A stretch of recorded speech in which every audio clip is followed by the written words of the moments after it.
ഈ ഫ്രാഞ്ചൈസിലൊരു വെറൈറ്റി കുറേ നാൾ 14 വർഷത്തിന് ശേഷം വരുന്ന ഫൈനൽ ഡെസ്റ്റിനേഷൻ എന്ന് പറയുമ്പോൾ നമ്മൾ ലോജിക്കൊന്നും പ്രതീക്ഷിച്ചത് ഡെത്ത്സ് കുറച്ച് എക്സാഗ്രേറ്റ് ആയിരിക്കും. അപ്പം അങ്ങനത്തെ ഒരുപാട് ഡെത്ത്സ് കാണിച്ചിട്ടുണ്ട്.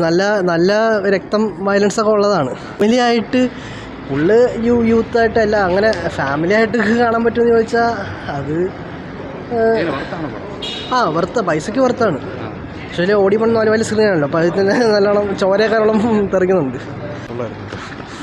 കൊള്ളാം. ആക്ച്വലി 5th പാർട്ടിനേക്കാൾ കുറച്ചും കൂടെ എബവ് ആണ്. എനിക്ക് ഈ ഫ്രാഞ്ചൈസിൽ ഏറ്റവും ഇഷ്ടപ്പെട്ടത് 1ഉം 3ഉം ആയിരുന്നു. അപ്പോൾ 5th പാർട്ട് കുറച്ച് ഡൗൺ ആയിട്ട് തോന്നിയായിരുന്നു. ആക്ച്വലി ഈ ഒരു പടത്തിന് വെയിറ്റിംഗ് ആയിരുന്നു, കാരണം ഈ പടത്തിലെ എല്ലാ ഫ്രാഞ്ചൈസും ഞാൻ കണ്ടതായിരുന്നു. അപ്പോൾ എനിക്ക് ഒരു പാർട്ടും തിയേറ്ററിൽ കാണാൻ പറ്റാത്തതുകൊണ്ടാണ് വന്നത്. ആൻഡ് 5th പാർട്ടിനേക്കാൾ കുറച്ചുകൂടെ ബെറ്ററാണ്. ബട്ട് സ്റ്റിൽ എൻ്റെ ഏറ്റവും ഫേവറേറ്റ് 1ഉം 3ഉം തന്നെയാണ്. പിന്നെ ഇത്രയും വർഷം കഴിഞ്ഞുകൊണ്ടായിരിക്കും CGയും VFX ഒക്കെ നന്നായിട്ട് ഇമ്പ്രൂവ് ആയിട്ടുണ്ട്.